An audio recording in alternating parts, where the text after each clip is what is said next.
കൊടുവള്ളി വാവാട് വസ്ത്രം അലക്കുന്നതിനിടെ washing machine കത്തി നശിച്ചു. കണ്ണിപ്പോയിൽ വടക്കത്തൊടുകയിൽ ഉസ്മാന്റെ വീട്ടിലെ വാഷിംഗ് മെഷീനാണ് കത്തി നശിച്ചത്.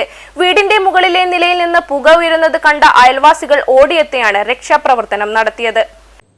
കൊടുവള്ളി വാവാട് കണ്ണിപ്പോയിൽ വടക്ക് തൊടുകയിൽ ഉസ്മാന്റെ വീട്ടിലെ വാഷിംഗ് മെഷീനാണ് കത്തി നശിച്ചത്.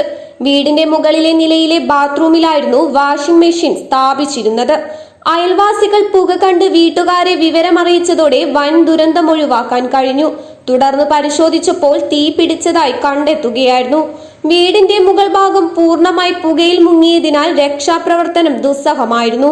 വീടിന് പുറത്തുകൂടി കോണി വെച്ച് മുകളിൽ കയറി വെള്ളം ഉപയോഗിച്ച് തീ അണയ്ക്കുകയായിരുന്നു. നാട്ടുകാർ ചേർന്നാണ് തീ അണച്ചത്. പിന്നീട് നരിക്കുനിയിൽ നിന്നും ഫയർഫോഴ്സ് യൂണിറ്റും സ്ഥലത്തെത്തുകയായിരുന്നു. സംഭവിച്ചത് വാഷിംഗ് മെഷീന് തീ പിടിച്ചാണ്. ഷോർട്ട് സർക്യൂട്ട് ആയിരിക്കും. അങ്ങനെ കത്തിയതാണ്.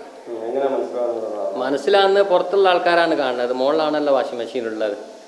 അവർ കണ്ടു പറഞ്ഞ് വന്ന് നോക്കുമ്പോൾ കത്തി തീരാറായിക്കുന്നു. തീ അണച്ച സ്വന്തമായിട്ട് പൈപ്പ് വെള്ളം എടുത്ത് ഫയർഫോഴ്സ് വരുമ്പോഴേക്ക് അണഞ്ഞിട്ടുണ്ട്. അവർ വന്ന് നോക്കിപ്പോയിട്ടുണ്ട്. നാട്ടുകാരൊക്കെ കൂടിയിട്ടുണ്ട്.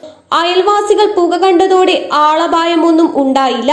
ഷോർട്ട് സർക്യൂട്ടാണ് തീപിടുത്തത്തിന് കാരണമെന്നാണ് പ്രാഥമിക വിലയിരുത്തൽ. Time vision news, Thamarassery.